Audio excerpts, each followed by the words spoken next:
It's been a month since the Disney Villains questionnaire.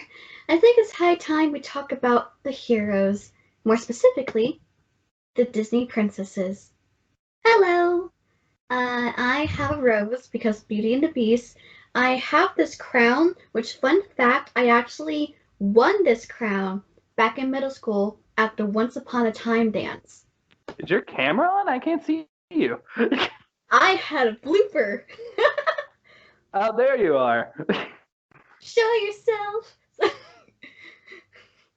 I forgot to show myself. I'm sorry. I'll do that one again. I'll try again. Let's try this again. Nobody's perfect. Okay, so like I said,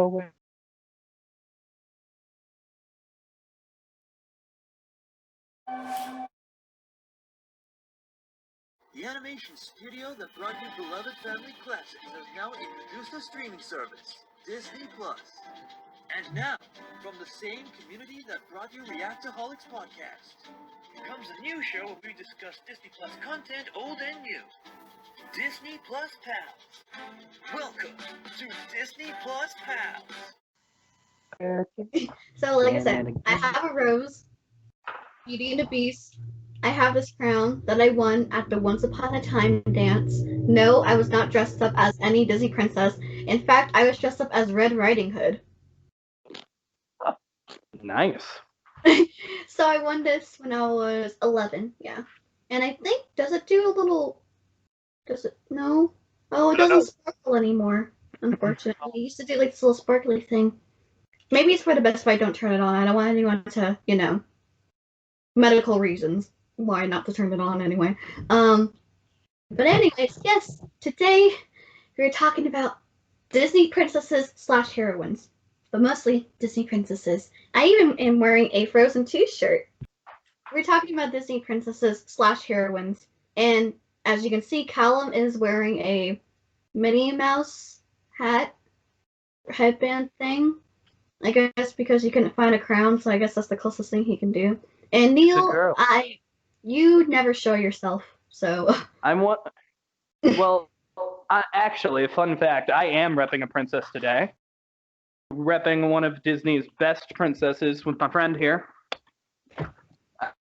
This is my buddy R2, and we will be repping Princess Leia.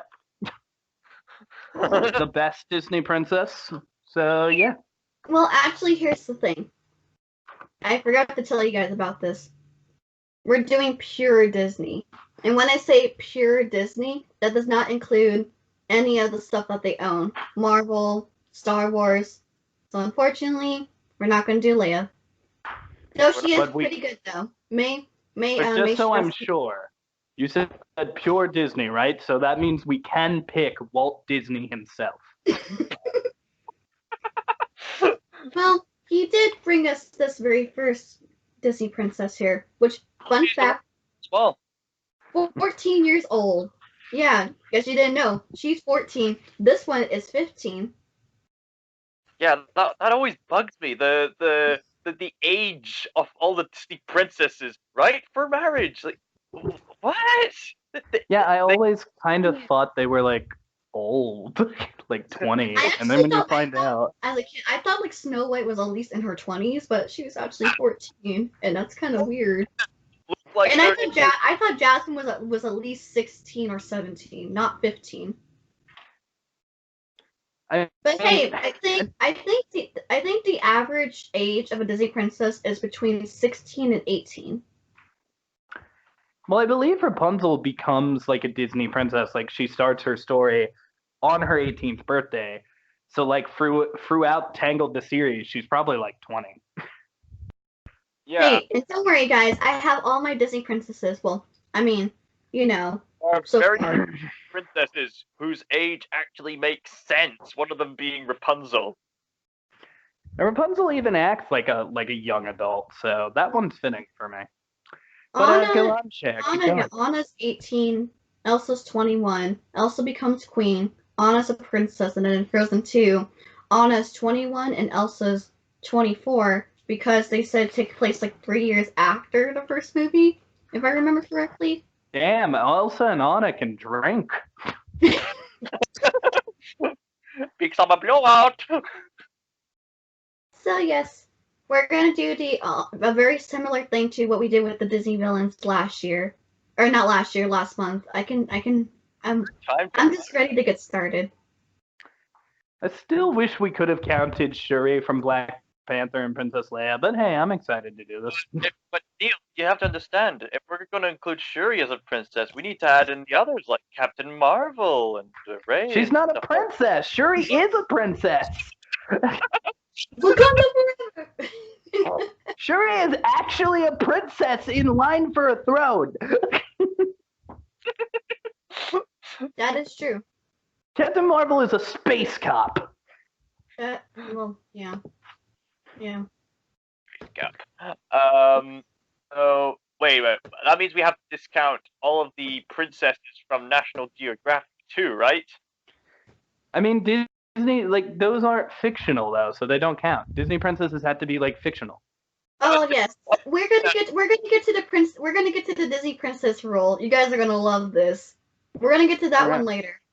We're also gonna have to discount the Simpsons. Look, if you want to throw frickin' Maggie from The Simpsons, I'll take that, even though she's not a princess. I'm just saying, Shuri and Princess Leia could have counted, but it's okay that they didn't. No, but they're still good though. I'm not saying that they're not good. They are. We're just talking about pure Disney. Would have made the Battle Royale a lot more kick-ass. Oh yes, did we mention we're doing a battle royale with these princesses? Only we're But no doing it one's gonna different. die. No, this isn't what we did. That's the only difference is no one's gonna die. I don't want. No, okay. These are princesses. Don't get me wrong. Yeah, fighting to the death, but that was for the Disney villains. That was understandable. But real fast, if they did fight to the death, who do you guys think would win? My vote's on Mulan or Elsa. So. Did you say Calum? I said Mulan, but Elsa would be a worthy fight. Yes. I agree. Cher, who do you think would win? I don't know. I don't want to be biased. Let's just say Elsa then, because she has magical ice powers. I'm a little biased towards Mulan. Fair enough. Well, with that, let's get started, Cher. It's kind of like more of a ranking than a battle. Mm. So we're gonna rank these. Like I have like 18 princesses / heroines, and we're gonna rank them. I don't have a tier list, but we're gonna rank them anyway because I want to. But we're going to talk about what we think about the Disney princesses. Wait a minute. Cher, are you saying that we are the mirror on the wall and we're going to find the fairest of them all? It's not Snow White. It's not Snow White. White. It's not Snow White. All right, White. so go ahead, But Cher. anyways, let's get started because we have a lot to talk about. And just in case if we go over time, I'm going to set the timer for 10 minutes. Because I want to make sure we do this not too much, okay? I love Disney, but come on, let's take a chill pill. So, we're going to start with the obvious, question. Who is your favorite and least favorite Disney princess? I think we can all agree who the least favorite, who our least favorite Disney princess is. So, this time, we're going to start with Calum, because we started with Kneale with the Disney villains. So, Calum, you get to start first. Okay, the least favorite. Yes. Sorry, there's just not much to her. Whenever people think of a stereotypical Disney princess, I'm sorry, Aurora's usually the first. And you know what the worst part is? Despite the film being named after her, she doesn't really do much. Apart from run around and look as if she's in her 20s, even though she's meant to be 18 or 16. I mean, the real film, she's 16. They specify that. Maleficent said on her 16th birthday she'll prick her finger on a spinning wheel and die. Yes. It was more about the fairies versus Maleficent more than anything. So it might as well be of like a game of fairies or something. So yeah. sorry, Aurora, you're sweet, but you're not that memorable. I'm sorry. You might want to go back to bed. As for my top favorite, yeah, I see what you did there. My favorite Disney princess. It's interesting that princesses lately have gotten a bit more character lately. People often say that the villains got more character in the old days, whereas the heroes, including the princesses, got more character in the modern day. Now, I could easily pick some ones I really love and adore, like Rapunzel. She reminds me of my sister, by the way. I could pick Tiana for her cooking, Mulan even. But for my money, I'm going to go with Belle from Beauty and the Beast. Because not only is Beauty and the Beast a fantastic movie, but Belle, I think, contrary to what a lot of people say, is an excellent role model for women everywhere. She's kind-hearted. She's not really willing to give into what the culture expects of her or wants her to be. She wants to go on her own adventures. She's a bookworm, something we can all relate to. She doesn't judge books by their covers, which is, of course, the thematically relevant point. She's willing to make choices, and she does not have Stockholm Syndrome because she made the choice to return to the castle to save the beast's life. You flipping perfect. So she's willing to be surprised. And when you really think about it, Belle, if you think about it, is actually the main hero of the story. It's more refreshing. Yeah, it's astonishing that Beauty and the Beast was a revolutionary Disney movie because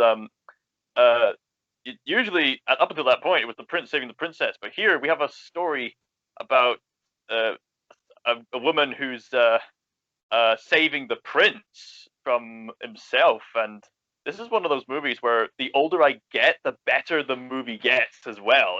There's so much to it, and there's a reason why the first thing that pops up when I think of Beauty and the Beast is poof, Disney remake, because it's not only is it that fantastic, and Belle plays a huge part on why it's just so fantastic. She's an amazing woman, amazing character, and Paige O'Hara, you just make it all the better. So I could go on, but I think enough people have said things already about Belle. Belle, you are an amazing woman.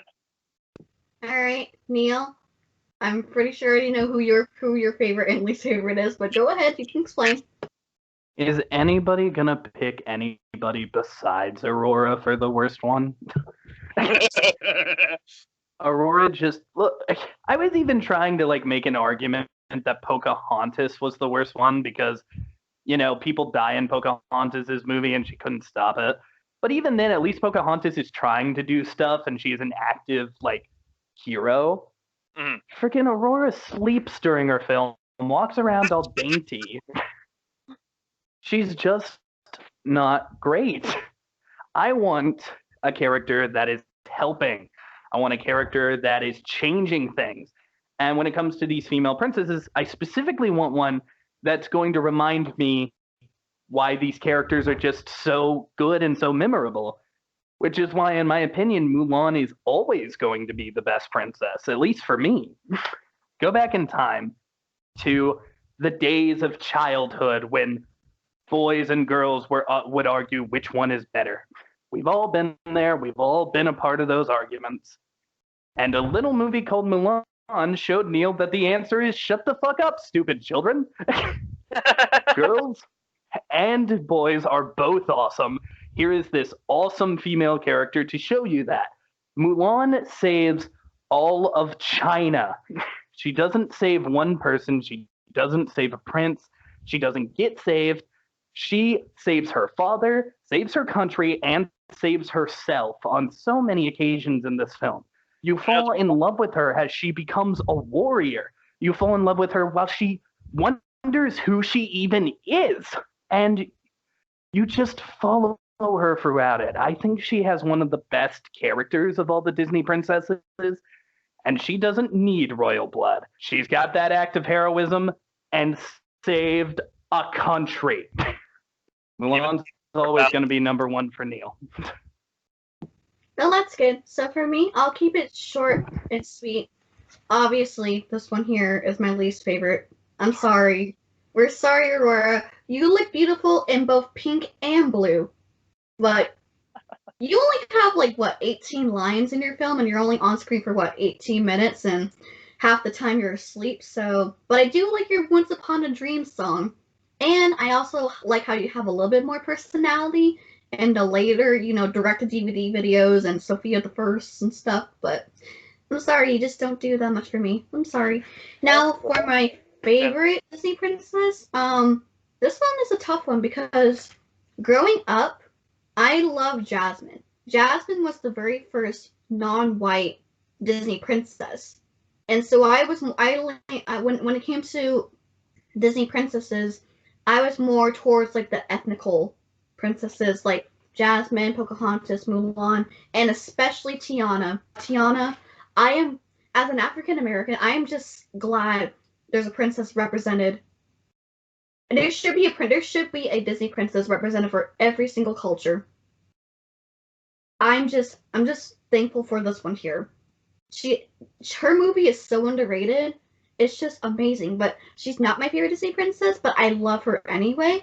So I say probably more Rapunzel is my favorite Disney princess because she's kind of like me. We're both, have kind of like that same personality. We are a bit naive, but she just has this whimsical look in her face.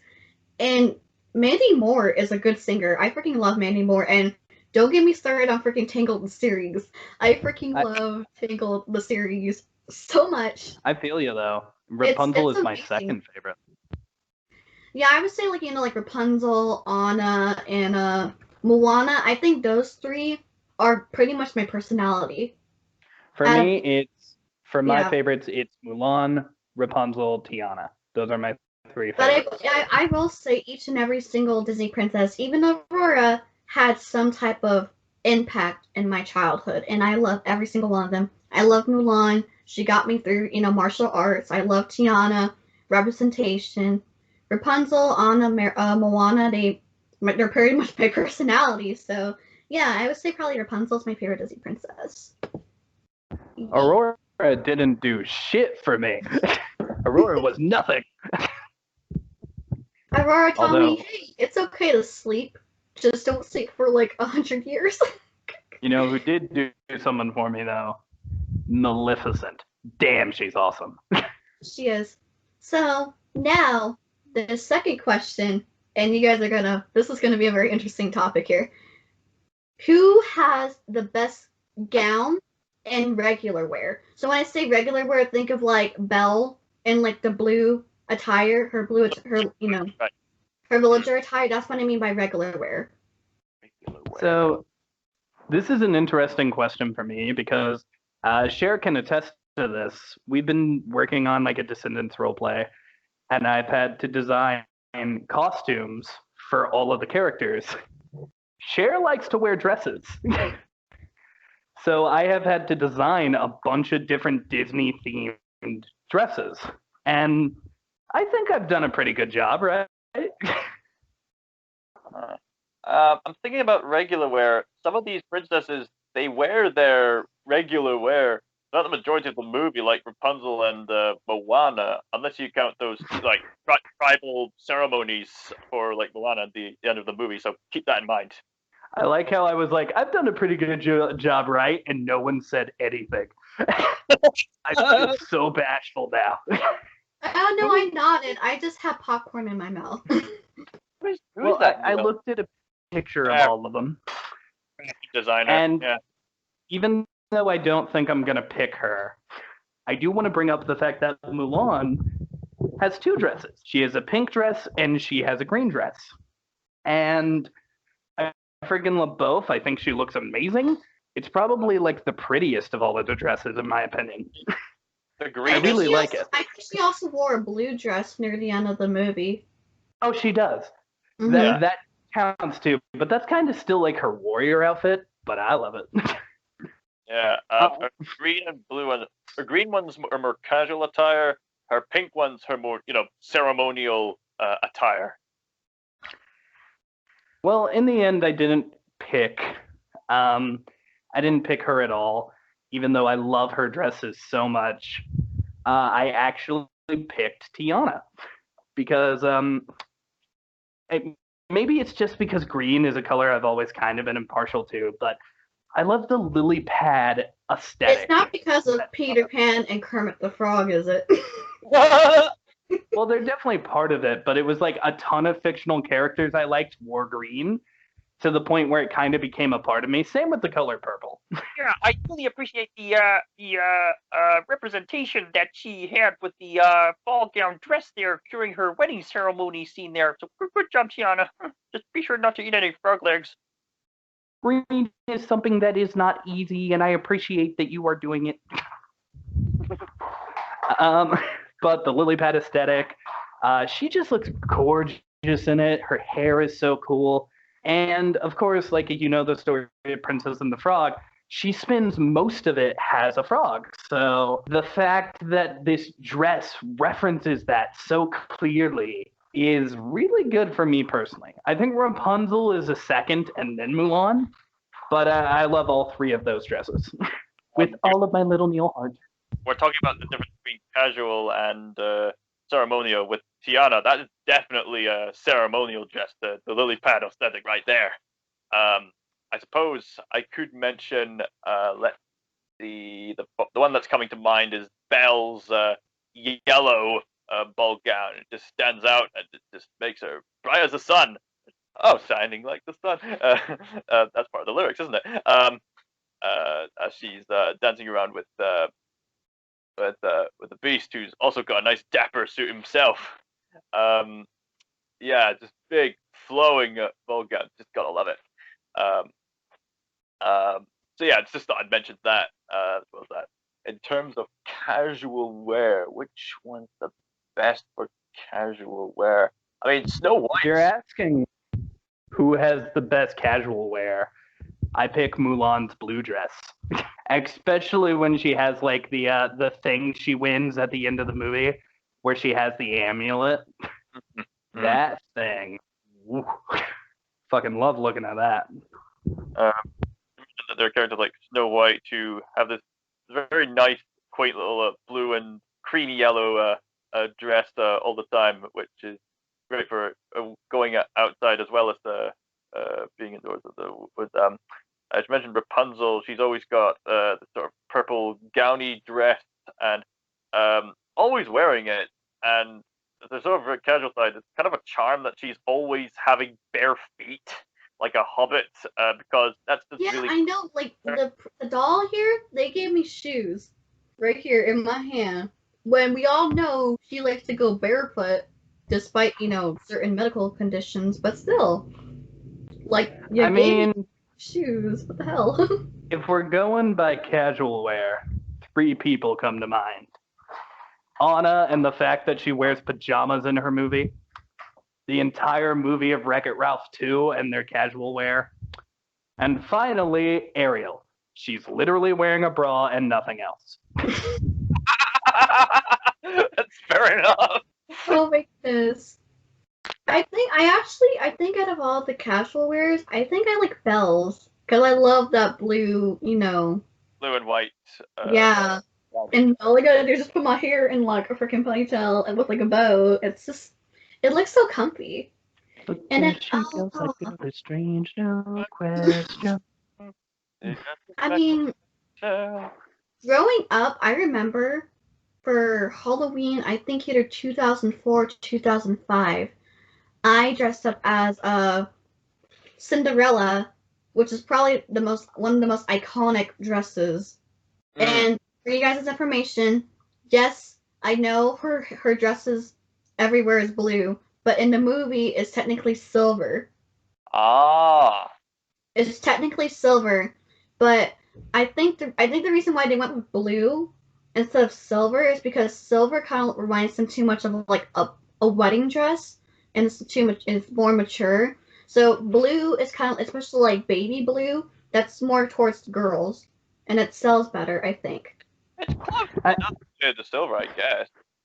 I feel ya. There is one specific dress I really like that is only in the movie for a second. But are we going to be talking about scenes from the movie at any point during this? Like best Disney princess scene? Well, not really scene. We are talking about scenes, but like it's not. That's not really a question. It could be part of a question.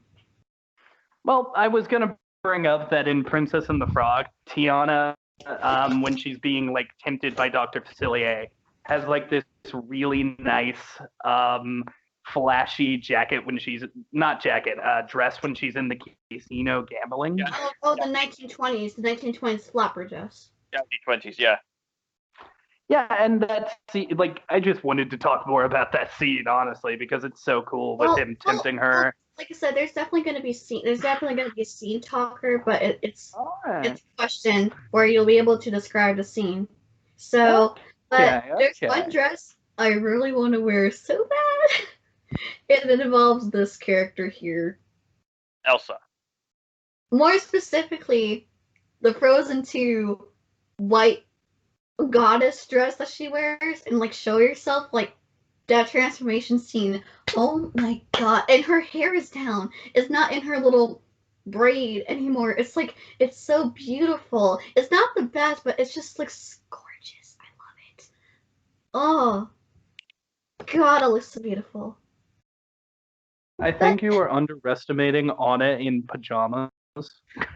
best Disney girl ever. I like Anna, you know, we finish each other's sandwiches. It's so funny.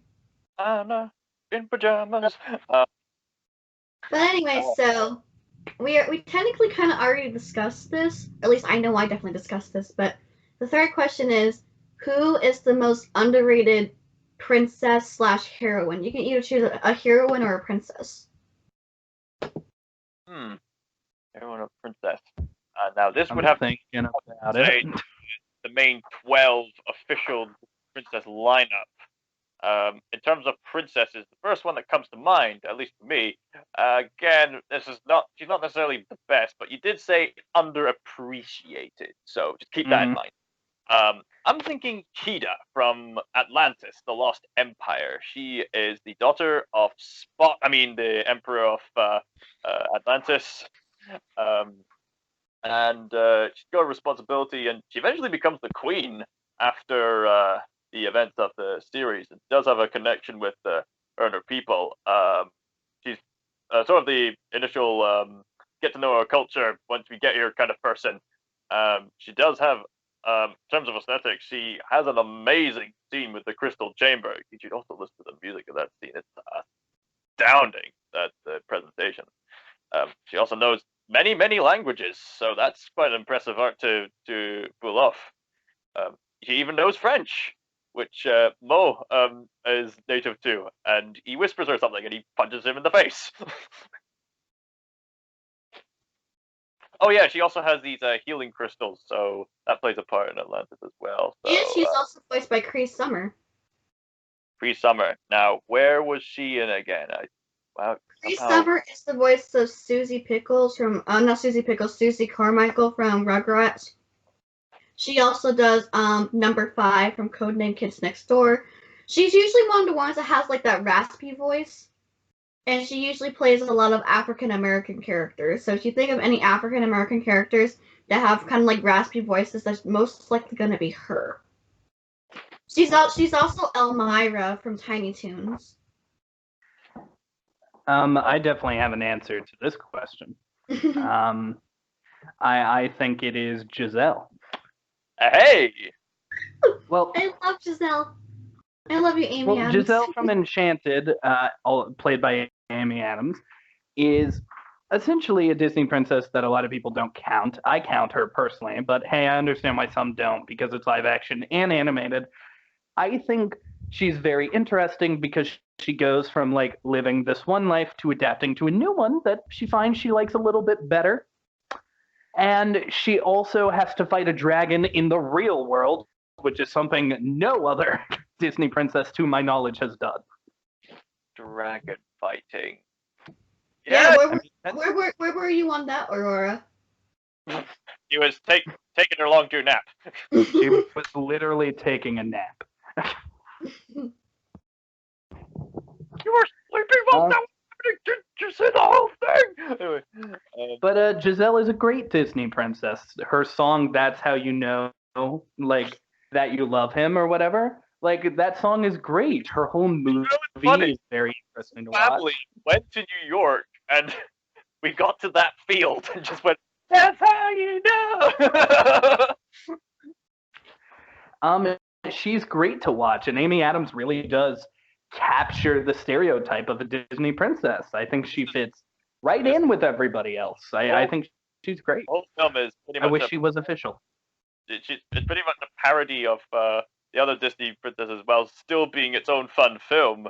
It's nice that Disney is being self-aware of what they've been doing at it.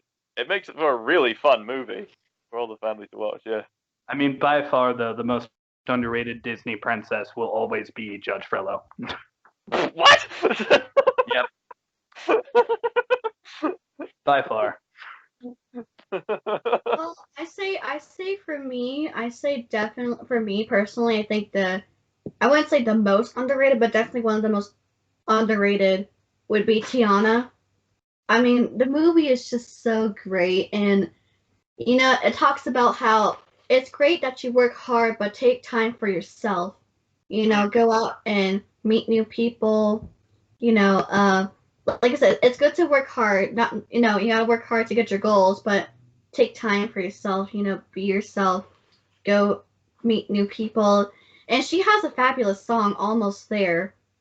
It's just so amazing, and she is voiced by a Broadway veteran, Anika Noni Rose. Yes, I was making sure I pronounced that correctly. Like, oh my goodness, if there was, I think around when Tangled came out, I think around 2011, there was Anika Ann Rose, Jodie Benson, who voices Ariel, Paige O'Hara, and Leah Salonga, who did the singing voices of Jasmine and Mulan. They were there at like the D23, and they were singing their songs, and freaking Anika killed the song. She was able to hold that last note and Almost There.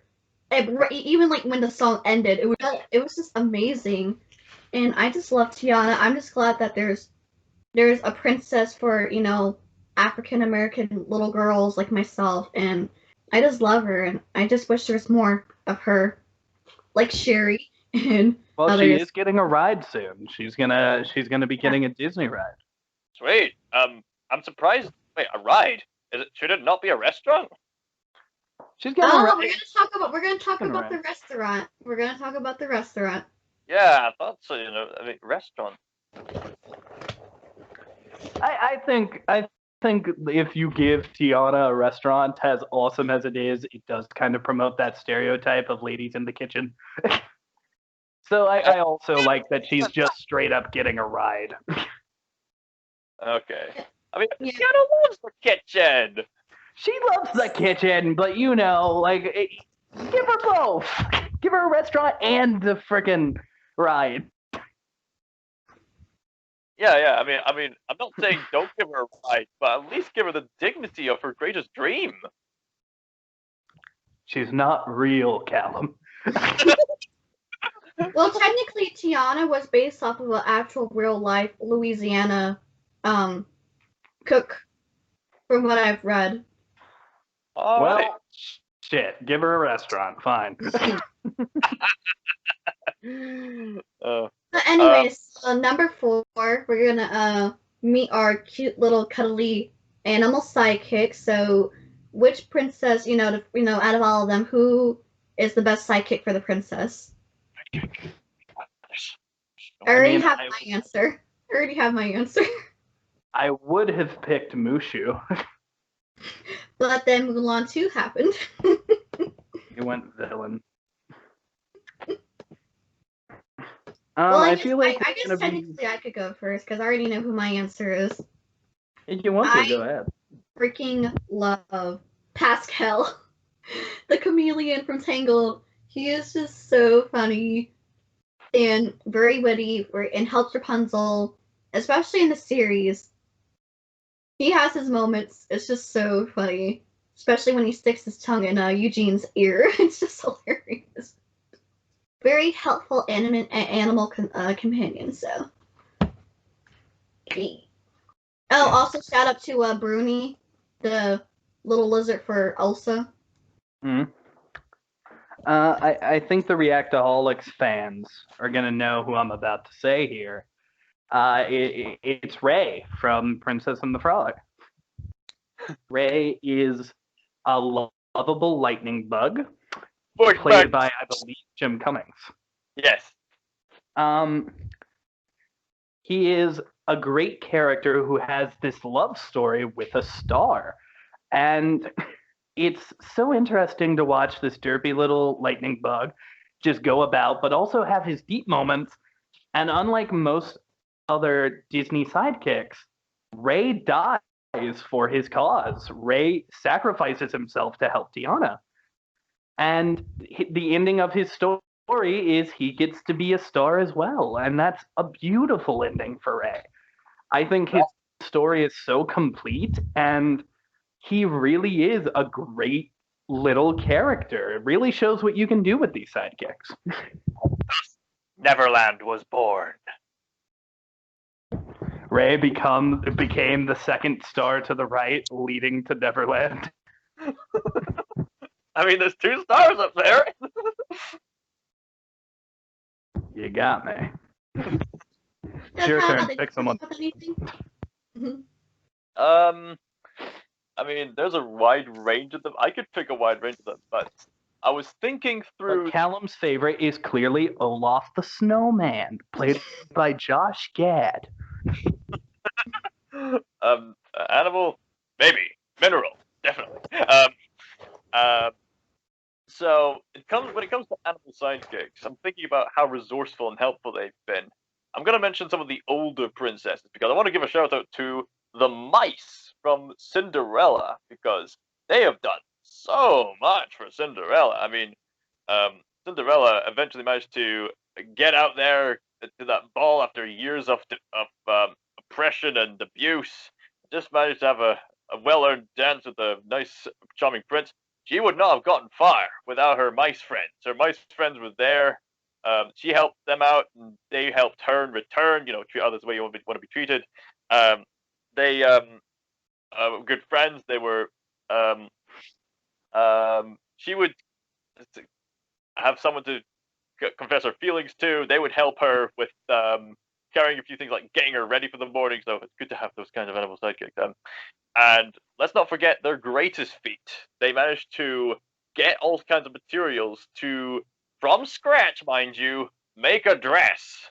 That's quite an impressive feat. I mean, I would say their greatest feat is in Cinderella 3. The prince, he doesn't remember Cinderella, and the mice have to remind him who Cinderella is. And I think that's a pretty good thing that those characters did. I do love the mice from Cinderella. Gus, the other one, the female stereotype one, all the great mice. Don't forget the birds. Oh yeah, and the birds. They're birds. Oh yeah, they're birds. Oh, too. You need the dog to chase off that cat, Lucifer. I like Lucifer. Especially in 3, I like Lucifer. 3 is so good. Oh, don't worry. We're gonna talk about the sequels later on, especially Mulan 2. Oh, yeah. Well, moving on to question number 5. Yes, question number 5, and this is what we kind of talked about earlier. So, we gotta talk about the Disney princess rule. There is a certain criteria that if you want to be a Disney princess, like these guys right here, or this one right here, you gotta follow certain criteria. Number 1, you have to be animated. Number 2, you have to be human. Shoot, I totally forgot what the third one was. But, so another criteria is to be a Disney princess, you have to be born royal, married royal, or commit an act of heroism. So pretty much born royal, married royal, commit an act of heroism. mainly that commit of act of heroism was mainly for this princess right here. Because technically, Mulan doesn't really marry anyone royal, but she becomes a princess. And last but not least, you have to have a good box office. The reason why certain princesses or queens or whatever, like Kida, is not a Disney princess because her movie bombed. But you don't want to be too successful like these lovely ladies right here because, well, why bother being in the Disney princess when you're already successful? So those are the rules, and I think some princesses or some heroines should be Disney princesses. So, what do you guys think about these rules? Who should be a Disney princess, and should we get rid of this Disney princess rule? I think they need to change these rules because I like the idea of them having rules. I don't like the idea of some of the rules, like live action, for example. I feel like should be a viable option. Like, why can't Mal be a Disney princess? And shit like that. I forgot one thing. Here's the rule I forgot to add. You can't be introduced in another movie. That's why Ariel's daughter Melody is not a Disney princess. Sequel. Right, like a sequel. And I think that's BS too. I think that honestly, if Ariel and if Melanie or Melody, I can't remember, sorry. If she would have been a Disney princess too, we would have had a very interesting dynamic where one of the princesses has a daughter. And that's really cool. Ariel, and that daughter's a princess too. Well, yeah, if you're not counting Descendants, the Descendants franchise, Ariel is technically the only Disney princess that has a daughter or an offspring. If we're not counting Descendants. And that's cool to me. Like I like the idea of like princess, daughter, both princesses. Mother, daughter, both princesses. Oh yeah, Sophia the First was not a Disney princess, and Elena of Avalor is not a Disney princess either because they're in TV. I think these rules need to change, especially where we live in the live action reboot era, where Jasmine is in live action and freaking Belle is in live action. Yeah. I get that they didn't start as live action, but the fact that they are also live action and there is specific merch and art made for the live action versions, I think we should just cut that rule altogether and start going, you know what? Screw it. Giselle is a Disney princess and own that shit. Like if they did a sequel to Enchanted, I think they said they are.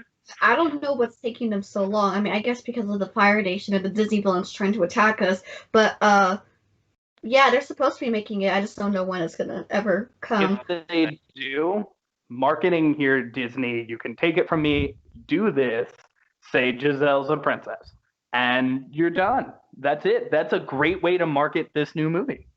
Yeah, like I think Giselle was originally supposed to be a Disney princess, but because of the whole live action thing, they decided to cut her. And I think from what I've read, I think the main reason why she's also not a Disney princess was because I guess they had to pay Amy Adams something, or they would have to have Amy Adams be at the Disney parks, and they couldn't afford her to do that. But, like, here's the thing, like, Mary Poppins, there's many actresses that play Mary Poppins, and she's live action, but with Giselle, because everyone recognized, oh, it's Amy Adams, you couldn't make her a princess, you couldn't find someone that looks like Amy Adams, so she can actually be a Disney princess? Yeah, you have plenty of Jack Sparrow lookalikes too. I don't understand it. I don't understand it. Change the rules. Even if Giselle doesn't become a princess at the end, she still committed an act of heroism, which is one of the criteria. She freaking defeated Nerissa as a dragon, and saved her boyfriend. If Mulan, the best Disney princess there is, in my opinion, counts, Giselle should probably count too. Also, her name is just cool, Giselle. It's a good name. Maybe they want to keep them animated because some staff members are secretly realizing that people don't like the live-action remakes that much. I don't I think mean, so, Giselle Cal. was like I don't think so. animated. Just technically, Giselle was animated for the first 5 or 10 minutes of Enchanted, but because her movie is mostly live action, I guess that's the reason why. You know what they should do in the sequel? They should take her New York family, throw them in the animated world. That would be cool. I have a feeling that's what they're gonna do. It's kind of predictable, but It would still be cool though. Oh, I yes, The first I one was about. I would love to see freaking Prince. What's his face that's played by the dude that was in Sonic the Hedgehog, and freaking Idina Menzel's character. Prince Edward. Yeah, Prince Something Edward. short. Oh yeah, he was Donut Lord. Huh. Yeah. He was also in Hop. Yeah, that movie. Watch Rise of the Guardians is the better Easter movie. Yeah, I think this criteria should be thrown out a window and set on fire. Oh, Calum, let's have you talk. I'm sorry I kept interrupting you. Beware of bending the rules. There might be a risk of bringing in Nala and Kiara in the lineup. I wouldn't mind Nala being a Disney princess. God, it's a lion!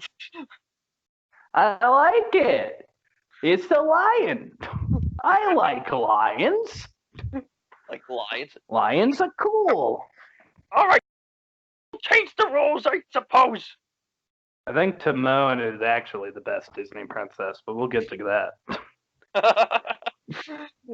So now we get to one of my favorite parts about Disney princesses: songs. So who is your, which song do you like from, Disney princess? And when I say this, it has to be a Disney princess that actually sings their song, not necessarily their entire movie. The princesses that actually sing their songs. Kneale, I don't know who you have. I knew you were gonna say Reflection. No, I said question. Oh, my answer is still Reflection, but I do have a question.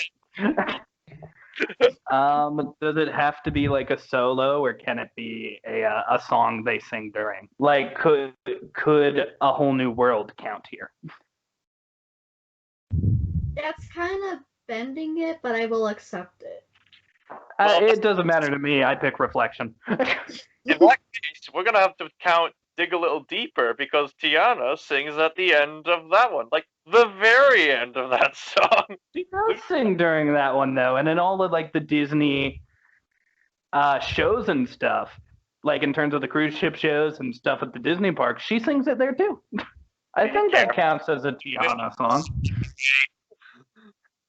But if we did it, but besides those, I mean, the answer is Reflection. For you. For me, yes. I think that Reflection is the deepest, most emotional dive we get into a Disney princess, where she is looking into a mirror or looking at her reflection, and she's asking. Well, actually, she's not looking in the mirror. First, she looks into like a water. They made this joke in Rick Drop 2 where they look in a water. I just realized that most Disney princesses, when they do their "I Want" song, they look at water, an ocean. That is true. I don't know what else do they do. A well, yeah, a well. Well, with Mulan though, like we're going to see this character become a warrior later. We're going to see her save an entire country, and we're going to see her go through this change. So you have to ask the question, well, who is Mulan? And the answer is, she doesn't know yet. She's still trying to figure that out. And she just wants to be accepted for who she is when she finally knows. And it's such an interesting take on a princess song, and it tugs at my heartstrings every time. Okay, now bonus. Sing a verse, or sing one part of the song. That's the bonus. Do your best. Who will my reflection show? That part. Good job. It's a great song. Still making up my mind because there's just so many. Just to be different, I'll try to avoid the I want songs because there's so many of them, and it would be a bit too easy to go for the I want this and that song. It'd be too easy to go with How Far I'll Go or When Will My Life Begin or So etc. to be fair, How Far I'll Go is probably the second best one. Oh wait, no. Did you mention Rapunzel's? Yeah, When Rapunzel's Will is My the Life second Begin? best one. When Will My Life Begin?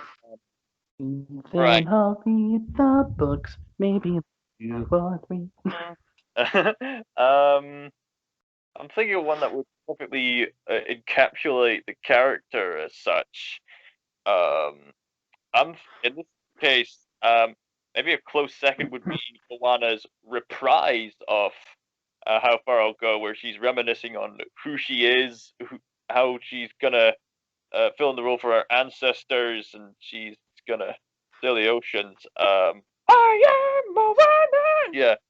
There, I had to think the Oh, rest of well, technically, if you're talking, there's a reprise, and then there's another song called I Am Moana / Song of the Ancestors. I think that's the one you're referring to. I'm referring to. Yeah. I think the one I that's also just realized when I did my little line from Reflection, I actually screwed it up. I said, "Who will my reflection show?" It's when will my reflection show? Sorry, America, I fucked up. who will it show? Huh? He looks very familiar. Who is that? Who is this person in the water? He looks just like me. Stop copying me. Stop it. Stop it. The most memorable one in terms of capturing a character, establishing a character, even probably Belle, her opening song in Beauty and the Beast. She's just going about her day. All the villagers are commenting on her. We're just seeing her just do her own thing. It's a brilliantly quirky opening number, which me and a lot of people know off by heart, almost word for word. A great way to introduce her. She goes about her day, going to the library, reminiscing on her favorite parts of said books. Yeah, just doing her own thing, really. Not really caring about what the others think of her. Great way to establish her as a character. And Gaston, of course, is trying to make her her wife. Look, there she goes, the girl is strange but special, a most peculiar mademoiselle. It's a pity and sincere, she doesn't quite fit here, but she really is a funny girl. A beauty but a funny girl, she really is a funny girl. That's bonjour, bonjour, bonjour, bonjour, bonjour, bonjour. Whatever. Oh my gosh, there's just Have you way too found many that always songs. she There's is just beautiful too many as me? songs. If you guys know me too well, I will probably sing any of the Disney Princess songs. They're just so hard to choose. Which one's your favorite though? I don't know. I think Hellfire, sung by Judge Frollo, is a pretty good princess song. Well, I always I like Part of Your World from The Little Mermaid. That's good. I like How Far I'll Go. Almost There. Reflection. When Will My Life Begin? All of them are I want Colors songs. of Wind. Oh yes, I mean, ironically enough, When Will My Life Begin has nothing to do with water. Right. I think I might have to go with one of the Frozen songs. which one? Definitely from Frozen 2. Definitely from Frozen 2. Really? Yeah. Like lately, for some reason, I just been listening to a lot of the Frozen 2 songs. Like, like Into the Unknown, Into the Unknown, Into the Unknown. The songs from Frozen 2 are pretty good. I also like Anna's sad song, The Next Right Thing. It's really sad. She just lost her sister. It's just she has to figure out how to do the next right thing. See what I did there? It's funny. Mm. How to rise from the floor when it's not you I'm rising for. Just do the next right thing. But I think out of all the Frozen 2 songs, I like Show Yourself. Really, like, I freaking love Show Yourself. You know, Elsa has been hearing this siren since the beginning of the movie, and she's been going on this self journey to figure out who's calling her. And then you get this, you realize it was her mother that was calling to her. I guess it's like, you know, destiny. You were meant to be something, and just, oh, I just love it. I just love it so much. I'll sing something. I'll sing. I know. Show yourself. I'm dying to meet you. Show yourself. It's your turn. Are you the one I've been looking for all of my life? Show yourself. I'm ready to learn. Ah.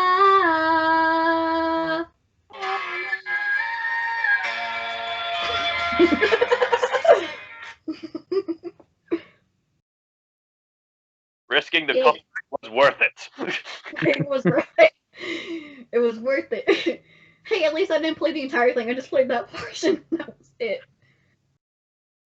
So yeah, I gotta go with Show Yourself. I just freaking love that song. That's probably the song I've been listening to the most lately. So it's just great. I mean, it's not bad. It was worth the freaking copyright.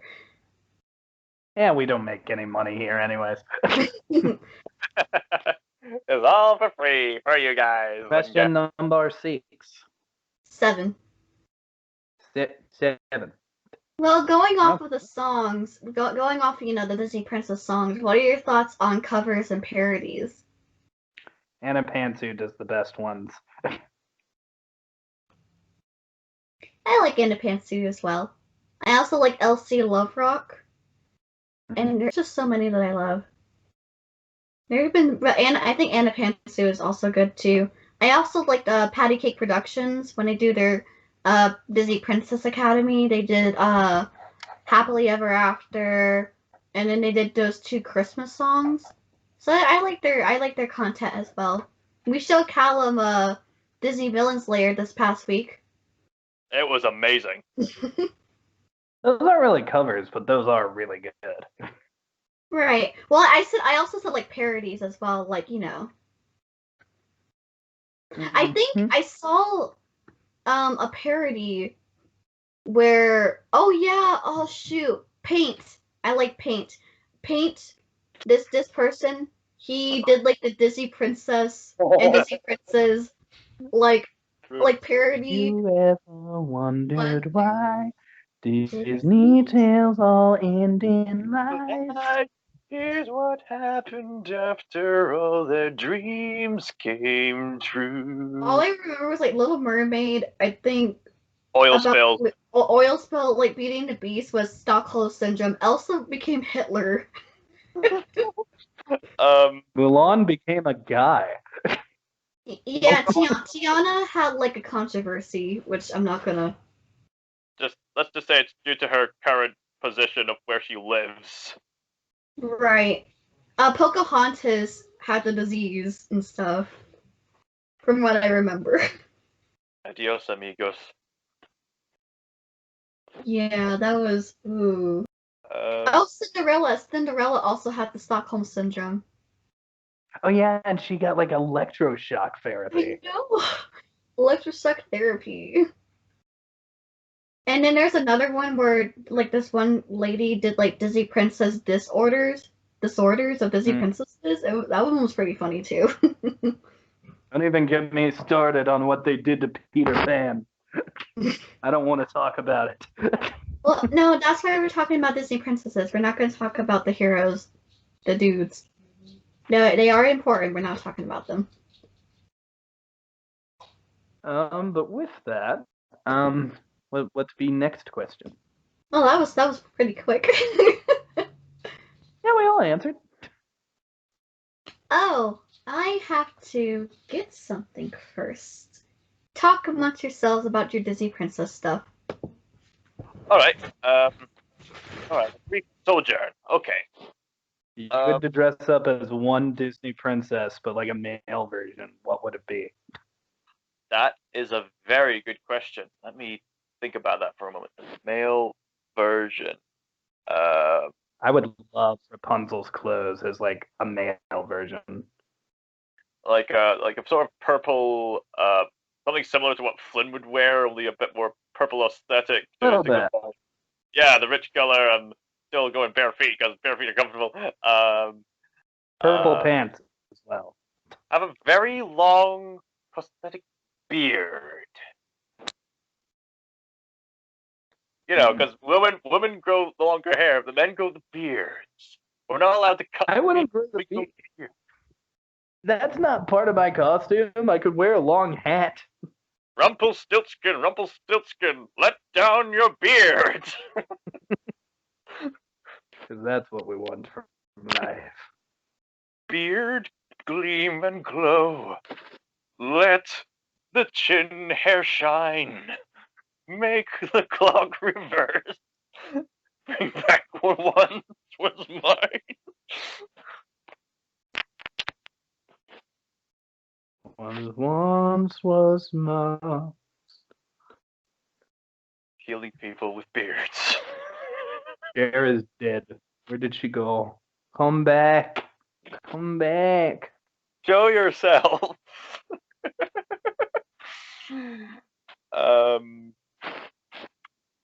Male version. I mean, by default, I'm already Merida because I'm Scottish, so. That's racist. You're racist. I'm not being racist. I'm Scottish. I'm being culturally relevant in my own country. You're racist. How can I say I'm racist if I'm saying it for my own kin? Hi, I'm back. What are you guys talking about? Racist. Magic and racist people. Calling Calum a racist for pretty much no reason. Glowing okay. Well, I found it. I was also talking to my mom. That's why I found it. Remember off screen we were talking about this. Aha! That's part of the next I can't see question. the screen yet. Hold on. What? Show it again. What is it? These. Oh yeah, This is the Disney Princess: A Christmas of Enchantment direct-to-DVD video. So my thing is, what do you think about, or what are your thoughts on Disney Princess, media like direct-to-DVD or TV appearances like in Sophia the First? If you even watched Sophia the First, but that's okay if you don't. I did because I wanted to see the Disney princesses, but yeah.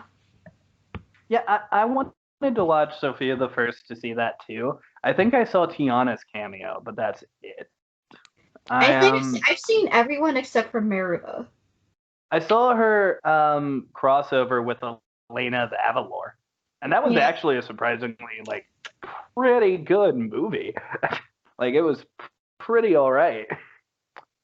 But gotta be real, I didn't see a lot of this as a kid. I'm having trouble to pick one. I used to watch those Disney shows, those Disney VHSs where it was the Disney characters in Disney World singing some of their songs, and ironically enough, they didn't do a ton of the Disney princess songs. They did some of the friggin' Mary Poppins songs. They did some of the more lovey songs here and there, and some of the fun songs. I think the one I distinctly remember that they did do from a Disney princess was Part of Your World. Ariel sang it at one of the water parks. But yeah, I don't have a lot of experience with this, unfortunately. Do you have any experiences where Disney movies became TV series like this one? Of course, I love Tangled the show, and I love Aladdin the show as well. I've seen Little Mermaid as well. Oh yeah, they're all great shows. I watched a lot of Little Mermaid as a kid, honestly.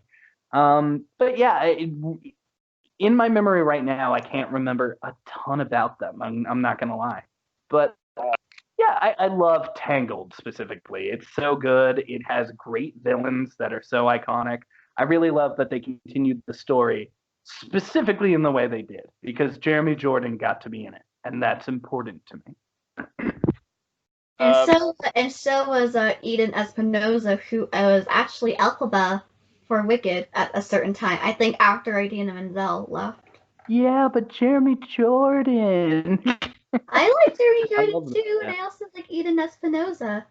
Oh, and one more thing. Man. Disney directed DVD sequels, prequels, and midquels. Who has the best and who has the worst? Hey, wait, I barely got the chance to talk about the other Oh, crossover. I'm sorry, I got too excited. You skipped the Scotsman. I'm sorry. Coming for you. I already have Gyarados, so do you wanna use her? Do you wanna use it for something? Yeah, if I'm to be so bold as to mention some other crossovers, firstly, the Kingdom Hearts series. Yes, all the Disney characters, including the princesses, play Didn't think about in that. Yep, see.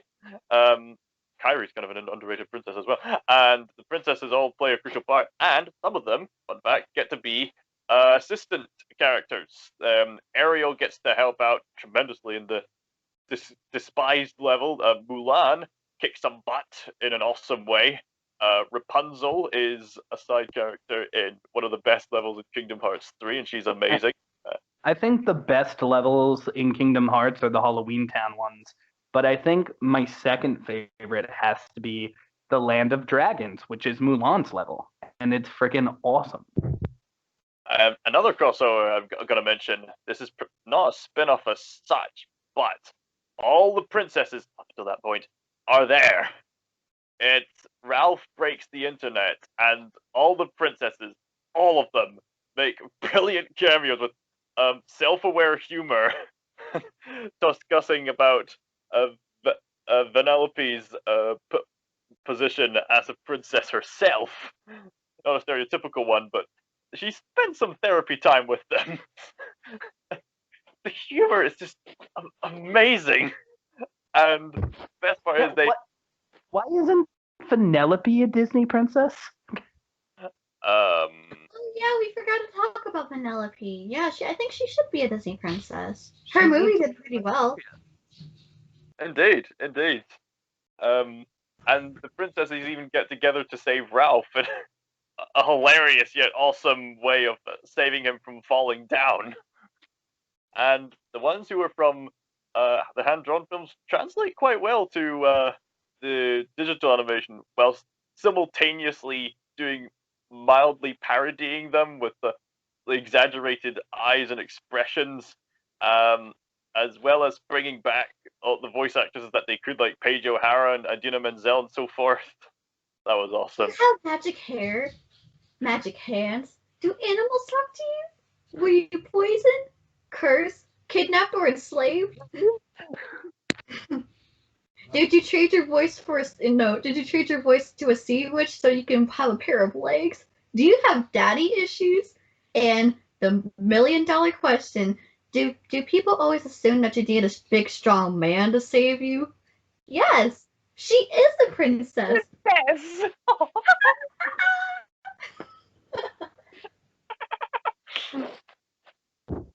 Mulan's jacket in that is dope. Yeah, they all have some brilliant casual wear. Moana has some kind of shirt that says #shiny on it. One day we're gonna review that movie, and I will. Yeah, the sandwiches. One day we'll review that movie, and I'll tell you all of the cool merch from it. I will. It's got cool merch. Yeah. Anyway, so now that we've got the crossovers out of the way, now we can move on to. Oh, is it finally my turn? I'm sorry. I forgot. I always forget Calum. I feel so bad. Calum is equally important. Okay, Calum, I get your point. Disney direct DVD videos, sequels, midquels, prequels, Who has the best? Who has the worst? I think we can all agree this one has the worst, unfortunately. Alongside Belle, Oh which is yeah, also Belle. which is also Well, unfortunate. Cinderella 2 isn't that great either. Yeah, but Cinderella 3 is great. Indeed. Cinderella 3 is the best Disney sequel. Because that one's Princess. actually like Yeah. princess sequel, my bad. Well, I'll probably say Disney sequel too. It's just really good. Yeah. It's like a really good yeah. one. Pocahontas was okay, and Little Mermaid. With the spite, I freaking like Little Mermaid too, but I know it's not a good movie. Oh, I think it's a good movie. I like Little Mermaid too. Not just because Tara Strong is in it, because I love Tara Strong, but I just like it just because I don't know. Now, see here. What about The Lion King 2, which introduced Kiara? I recently just watched that. We are It's one. good. It was good. Deception, disgrace. I like that one. Evil is singing with the scar on his face. Oh, Oh yeah, I still remember watching the freaking Belle's Enchanted Christmas last year because I have not watched it in like a long time. Even though it was featured in this DVD right here, I still didn't remember. The only thing I remember was "As Long as There's Christmas." I actually like that song, and the Tim Curry organ. Hmm. I just all I remember him saying is like, "I'm bolted to the wall," and the way he says it, it's just so creepy. Tim Curry is just one of those actors who, even when he's in a bad movie, he elevates the scene. He's just that great. The man's a Muppet. Oh yes, I love Muppet Treasure Island. That's probably my favorite Muppet movie. It's not the best, but it's my favorite. Not because Tim Curry is in it. Totally. There's not a ton to say that we haven't said before, honestly. Mulan 2 sucks. It hurts the original movie. But Especially Mushu. Cinderella 3 is really good. Plays with time travel, has a lot of action and amazing scenes. I love Cinderella 3 with all of my heart, and I can say that as a man, which is something I can't say about the original Cinderella. So well done, Cinderella 3. Yes, very good. Yeah. Oh, and actually, Aurora actually gets more personality in these direct-to-DVD movies. She's not bland. That's a good thing. Do you like to describe how she managed to improve? From what I remember, I think it was like the Enchanted, Follow Your Dreams volume, where her parents, the king and queen, leave town, and I think she has to do some type of surprise party for Prince Philip. And all I remember was like she has the keys to the kingdom. That's one of the songs. She messes up. She learns her lessons. And yeah. Personality. And so she has some personality.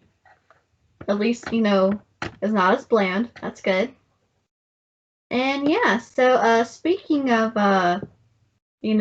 bland personalities, I'm just kidding. But how about we step away from animation and go to live action Disney princesses? Are they good? Are they bad? What do you guys think? I think Jasmine was really good. Sing it, Cher! Sing it! I won't be silent. You can't keep me quiet. I'll tremble till you find it. All I know is I won't go speechless. Speechless. I think Naomi Watts, whatever her last name. Yeah. Scott. I think Naomi Watts nails the part. I always liked Jasmine's sassy attitude, and that's not really present in her version, but I like her nonetheless. I believe that she is a different take on Jasmine, but still a valid and good take. I love the actress. I love the song they gave her.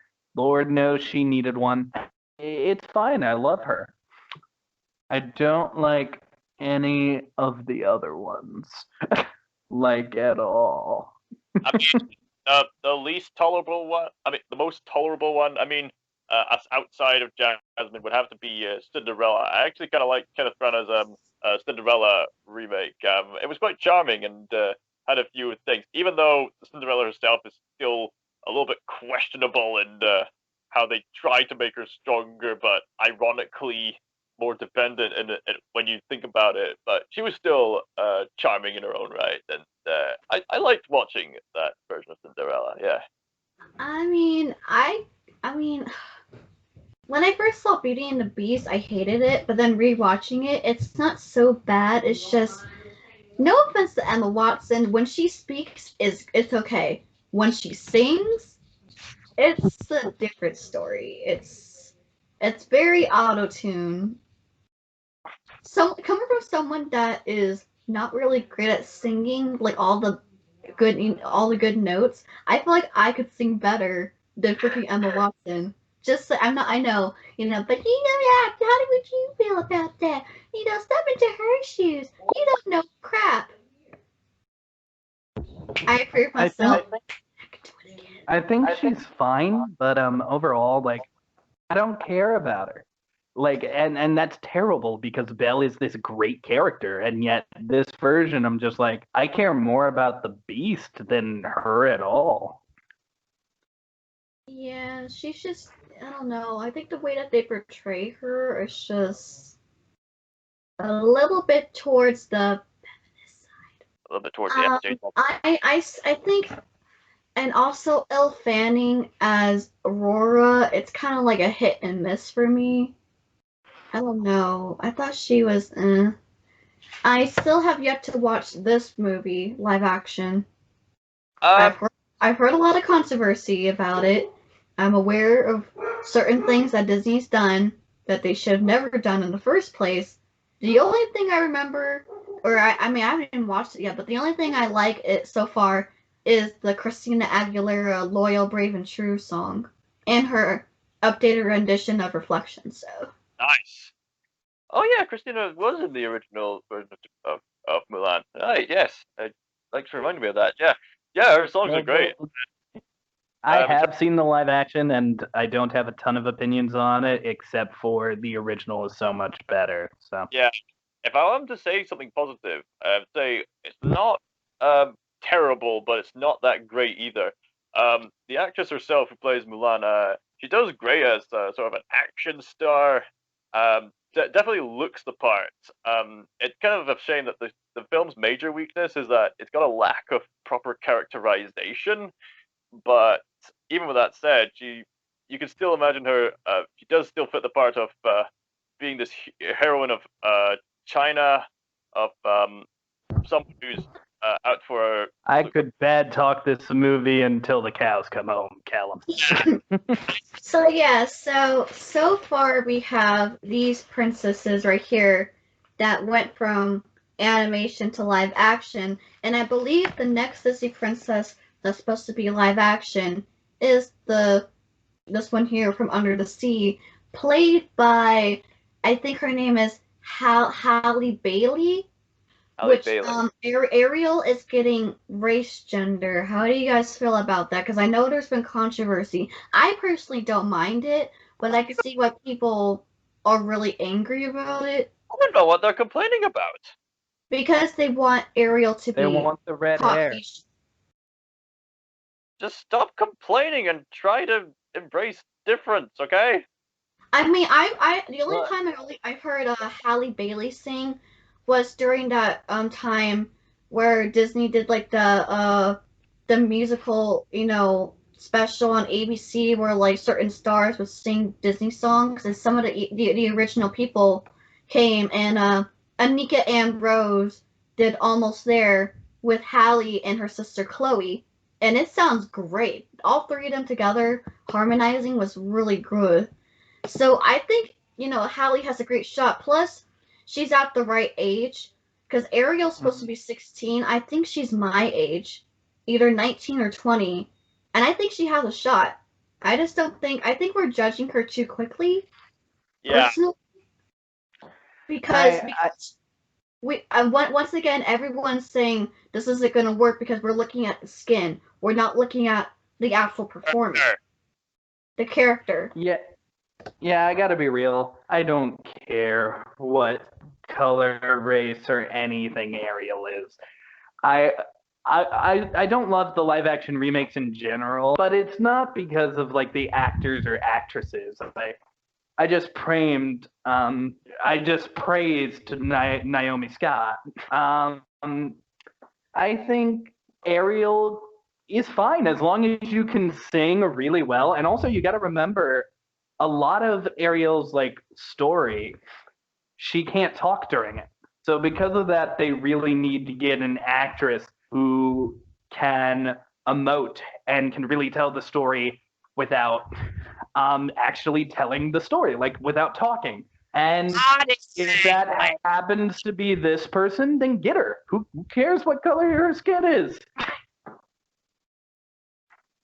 Yeah, I totally agree. But hey, as long as she's able to portray the character and as long as she has the red hair, I'm okay with it. If she doesn't have, because here's the thing, fun fact, Ariel was supposed to be blonde. She was supposed to be blonde, but because of some movie company that had a mermaid that came out that same year, they had to change it to something else. And I'm really glad they went with red because it's like it became iconic, the red hair. I mean, yeah, I think there's like Merida technically has like red hair, but Ariel technically started it first. So I could never, even as a Scotsman, I could never understand the term red hair. That's not literally red. It's orangey ginger. It's ginger. Yeah, ginger. Let's play ginger. I think ginger is the right term. Yeah. That makes more sense. But yeah, I think she'll be good. Ooh, I wonder who would be a good Rapunzel. Ooh. That's interesting. Who would be a good Rapunzel? Dove Cameron. Dove Cameron. Yeah, Dove Cameron. Yeah, everyone's always wondering like, ooh, what Disney princess or Disney character is gonna come to live action next? And I'm like, I don't know. I say Frozen. Give them another 20 years, and then they can make a Frozen live action. Honestly. Oh no. I can't remember her name, but the girl who plays Evie in Sophia Descendants. Sophia Yeah, Carson? she'd be a great Rapunzel. No, you need to look up Guinness World Records and just choose the woman with the longest hair. There you go. You got your Rapunzel. I'm just saying, Sophia and Carson, that girl can sing. And that's all there. Yeah. Yeah, I always just think it's like, okay, so we have Lily James, Cinderella, Emma Watson was Belle, Naomi Scott was Jasmine, now Halle Bailey's gonna be Ariel. That would be interesting. I think a lot of people wanted like I think some people wanted not Sophia Carson, Sabrina Carpenter from Girl Meets World to be Rapunzel. I think some people also wanted Halle's sister Chloe to be Tiana. Which, I mean, I guess. I'm just always wondering, like, who would be a good to cast? But yeah, I don't want them to remake Princess and the Frog. Just leave it alone. You know what's gonna happen. Look, if they can get like an amazing Dr. Facilier and an amazing Tiana, they can make that movie work. But that's a big if. Yeah. I don't think they should touch Pocahontas. That'll be too controversial. People would have hated it from everywhere. They should not. They were never almost there. But anyway, so number 10. If there was a crossover, well, technically there was a crossover, which was like Wreck-It Ralph. But would you like another crossover with the Disney princesses? And if so, what would they do? We'd have to get real creative to justify this kind of a crossover. Yeah.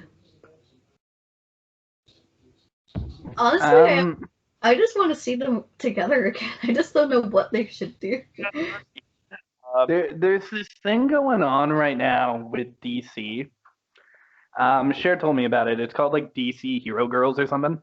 Oh, DC Superhero Girls? Yeah. Yes. I think something like that, where it's like played for laughs, but it's all the princesses hanging out, could be good.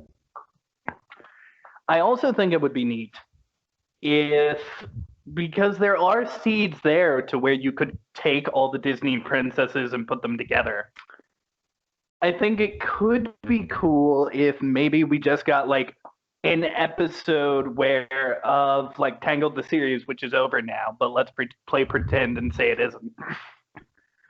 An episode where she goes over to Arendelle, and we get an episode which is a crossover with Elsa and Anna. A lot of people actually speculate that they're cousins. Yes. But that theory's been dumped. Rapunzel has debunked. How? I think because of Frozen 2. Because a lot of people were wondering if Queen Ariana and Queen Iduna were actually siblings. But because of Frozen 2, with Iduna's backstory coming from the Nostalgia people, Okay. they debunked that. But I think they're still sisters. They kind of look similar, so. But it is confirmed, regardless of that Rapunzel knows Anna and Elsa because she is in Frozen. Right, for the first time in forever. Yeah. Yeah. For the first time to the left, you'll see Rapunzel with Flynn coming in for the party. So they have that context. They could totally do like a crossover where it's like, oh, I need help. Luckily, I know about this other royal who has ice magic. And it would be cool. It would be cool to see that crossover. I always had like this theory that like the episode Queen for a Day where there's a blizzard, I always thought that was the time where Elsa lost control of her powers and she just froze the entire world or something like that. But it turned out to be Zontiri. Spoiler alert. But yeah. Here's what I think. I think it should be like one of those crossovers where every princess from their own time period has to get together. So Fairy Godmother opens up all these portals from their worlds, allowing them to come together, and all of them combined have to do something in order to cure something. I think the closest crossover we can have so far would be like the Patty Cake Productions Princess Academy. I think that's the closest we can do so far.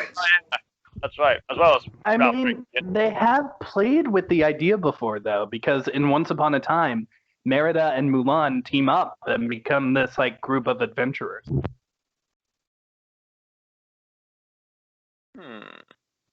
There's something worth considering. But we don't have to answer. I'm also eating Doritos, so I apologize if I just mute myself and then come in. Okay. I like Doritos. Well, yeah, it was just an idea. Like, what happens if they cross over again? That was just an idea. So, this one is very important. Why are princesses or heroines, and mostly the princesses, why are they so iconic? And do you think they're good role models? Because there's been some controversy because of how Disney princesses are drawn.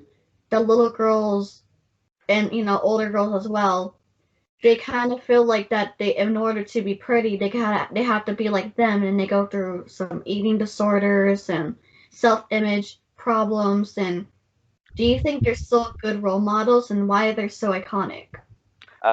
This is kind of half and half. Do we go through their iconic status or their role model status first? Well, I think I wouldn't mind seeing a princess that was a little heavier. But at the same time, I don't think that alone, that the fact that they're like skinny and have these physiques means that they're negative. Like, obviously people can take that in a negative way, but I don't think that is the fault of the designers or the characters, because like these are just good designs. Like, you can't really punish them for their effect, because like I don't know if too many people react like that. I do know it is out there, and that's really unfortunate. But that isn't the fault of the designs themselves, and these designs are iconic. They look this way for a reason. And I do think a lot of these characters are great, good role models. Specifically, Tiana and Mulan, I think, teach great lessons. Yeah, especially the later ones. Or even Cinderella when you look at it from a certain perspective. Um, so the reason they're so iconic is because Disney took these beloved fairy tales and they got a formula and they went with it. Obviously, they have this appeal to the mass market, and for the princess, they make them as pleasing as possible in every facet of their design. Their aesthetics, their costumes, their faces, their personalities, who they are as characters. They're typically characterized by the signature exaggerated eyes, because eyes are very emotive in animation. You see, they have the sort of innocent sort of look, which is a reoccurring trait in the fairy stories, and therefore a reoccurring state in the Disney productions. You get the distinct dresses as well. So that's that, and the fact that they're main characters of the story. It's hard not to be, in a sense, iconic when you're the main character of your own story. So I guess that's why they're iconic from a design perspective. Trust me, I'm a bachelor of the arts. I know this sort of thing. As for them being role models, this is kind of half and half, because on the one hand, people have looked up to them as role models for life, but therefore had the wrong approach to areas like romance and dependency, and there have been psychological cases where looking up to Disney princesses has led to some self-harm in the future, which is unfortunate. But on the other hand, especially in recent years, the Disney princesses can be seen as brilliant role model for womanship. I mentioned before, like Belle. Belle was especially revolutionary because she was just such a brilliant role model. Um, there was Belle, and then of course, as Neil mentioned before, there was Mulan, and then there was Tiana, in a sense, Rapunzel. There was Moana, and if you look at it from a certain perspective, Cinderella. These are all hardworking women who they work hard for what they've been through. They're and even despite all that they've been through, they remain kind. They remain passionate towards the people around them and their goals. They're selfless. They learn from their mistakes. They're willing to move on, and some of them manage to sacrifice themselves for what they've been able to do. Some of them even save the prince, oddly enough, because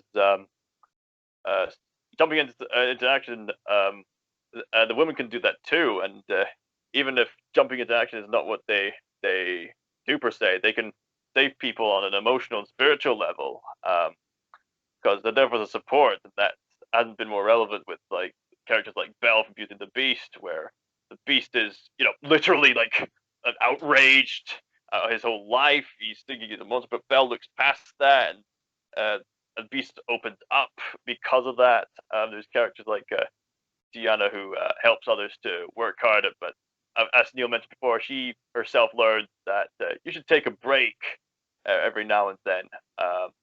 And Cinderella, I'll mention why Cinderella is a positive role model, because yeah, she's kind of a damsel in distress, but she works hard, you see, and she earns that position at the end. She does remain kind of. I should also point out that in the remake, I know, call me crazy, but she also kind of earns her respect for the fairy godmother, who disguises herself as sort of an old crone. Could you please give me something? And then Cinderella, who's practically got nothing at this point, says, "All right, I'll give you something." And that's pretty much all she had. And then, as a reward, the fairy godmother reveals herself, gives her the carriage, and sends her off to the ball. So I think the best Disney princesses teach you to work hard, be kind, and to search for the best in all people and in all situations positive outlook towards life, and couldn't have.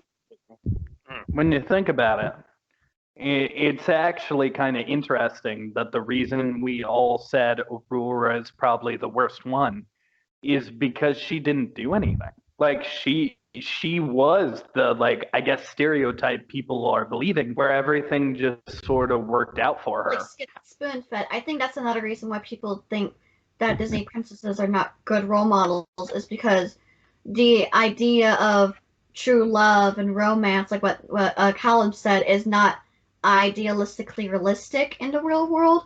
That's why, like someone like Ariel, a lot of people give her flack because she's only boy crazy. She thinks, oh, I just want to go up to the real world, on Earth above, sea, because I want to see Eric. When technically the real reason why she wanted to go up above was to see all the new things and learn about humans. Eric came like second word. And yeah, she kind of was like in the like, oh, I fell in love with a human and stuff, but she gets to learn and stuff. And then someone like Rapunzel, who's been locked up in a tower pretty much almost her entire life for 18 years, she meets Eugene, aka Flynn Rider. They don't get along at first, but then she learns that everyone is not what they seem. She has been naive because Mother Gothel's been feeding stuff into her head, like the world is such a cruel and dangerous place when it's okay to try something new, discover it for yourself, and see if what that person's saying is true. And then when she realized that Mother Gothel was lying to her this entire time, she stands up for herself. So yeah. And then, like, someone like Elsa that went through a traumatic childhood. She accidentally froze her sister on the head. She was afraid of her own powers. She had like so it's like psychological, like PTSD, and she had to grow with that her entire life. Everyone kept telling her, conceal, don't feel, don't let your power show, don't show any emotions. When really that's part of being human. You have to show emotion. You have to tell everyone how you feel. You don't have to do it alone. People are always there. And Frozen, despite being very popular, taught about you don't need a man for true love's kiss. True love can be a family thing, like a sisterly bond, not necessarily a romantic thing. So Disney princesses has taught us a lot, despite going from someone like Snow White to Moana and beyond. We went through a lot of a journey, and also keep in mind, it also depends on what decade you live in, because there's been like some idealistic thing. Again, Snow White was from the 30s, like late 30s. Women didn't really have that much to do, versus someone was still really nice and was willing to clean up an entire house. Right. Yeah, versus someone like Moana. Right, Moana, we're in the 21st century where pretty much anyone can be anything that they want to. They can follow their dreams, despite what others say, and they can still achieve their goal. So, like, that timeline from where we were, back then till we are right now and into the future plays a very special, important role. So I think, yes, Disney princesses are good role models. They are iconic mainly because of their personality and stuff. I think there's an interesting reversal now that I think about it. Merida from Brave, even though people don't perceive it as the best, she's kind of had a sort of reverse princess role that she is naturally born rebellious. I suppose this message is going to go out to all the rebellious teenagers out there. She as aspires to follow her heart like many a Disney princess. But I've heard a lot of people say lately that following your heart can be an ironically dangerous philosophy to live by, because it can be a very selfish ambition if gone the wrong way. That's what we see with Merida in a sense, because, I mean, to be fair, I mean, she lives in a time where women are not really seen in such a bright light. But even under these circumstances, she's very rebellious against her mother, and she nearly dooms an entire kingdom just to earn her freedom. And as her mother says, are you willing to pay the price for what her your freedom will cost. And she tries to tell her this with a tale from the past about these brothers who were meant to rule a kingdom together in balance, but one of them rebelled, following their heart, and became selfish and ambitious. So Remerida had to learn backwards a little bit, learn the values of family, the values of working with the ones you love to maintain that balance and mend the bonds, as they say. In short, I think we see the criticism. We acknowledge that there are points to it that are accurate, but overall, these are role models, in my opinion. Like, I look up to these ladies. Yep, so now we get to talk about something fun. Something fun. So, and hopefully in March 2021, hopefully we can get a new Disney princess. Her name is Raya. Yeah, Raya and the Last Dragon. She is from Southeast Asia, and there's been many different princesses that have been representing different cultures. Germany, France, Native American, Danish. I believe Jasmine's Arabic, Saudi Arabia, Norwegian. So obviously African American. So if Calum, let me finish. So what culture should Disney represent in their movie? I guess I'll start with Calum first.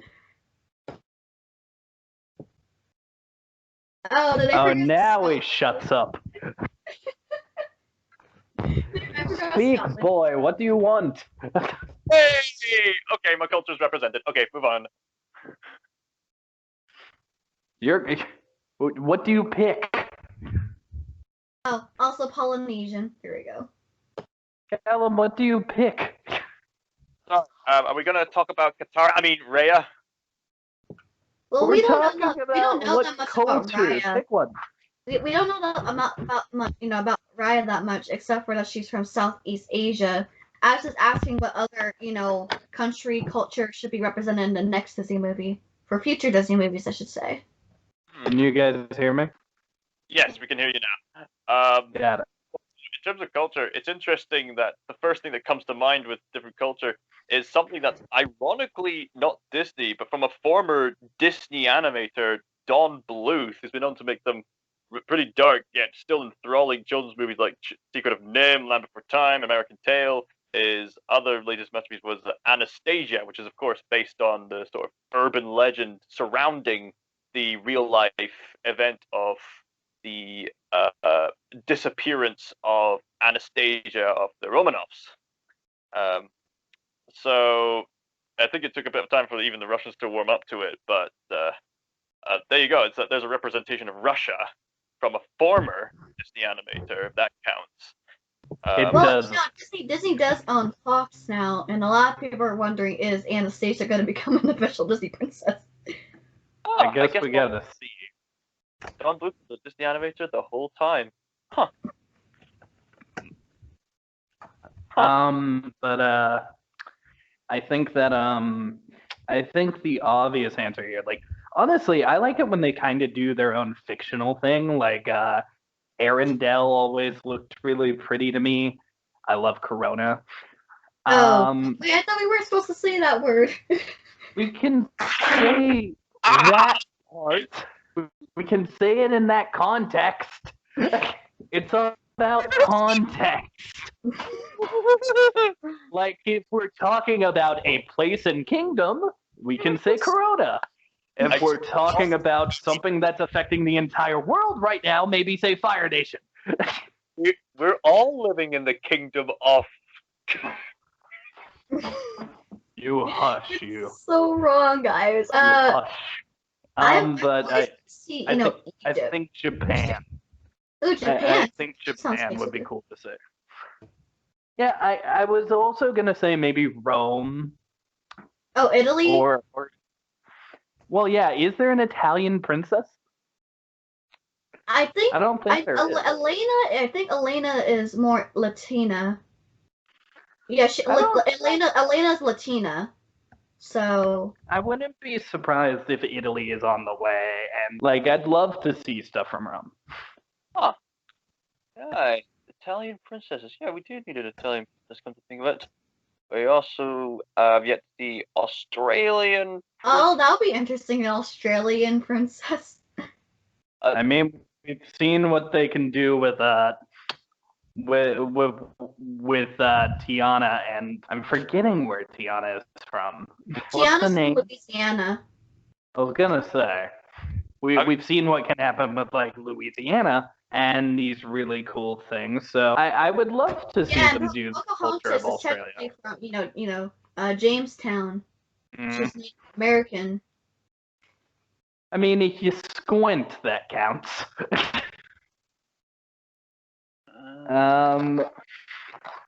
But I think that How about Poland? I think Japan would be a great setting. Ooh, yeah, Japan. Yeah, that sounds cool. Japan, Italy, San Francisco from Big Hero 6 has kind of already done the whole Japan thing, but How I think about it would still be cool. Madagascar? I mean, that'd be Not something. the DreamWorks movie. I'm just saying Madagascar. I don't know. Is there like a lot of culture in Madagascar that I know nothing about? I don't know. Or Jamaica. There's Jamaica, Haiti. Ooh, I wonder what happens if they do Switzerland or Sweden. I mean, notice how none of us are saying, "Oh, let's see like Mexico and stuff," because we kind of already got that with Coco. But there's a lot of Elena. cool I think Elena is somewhere from South America. She's definitely Hispanic to some degree. Right.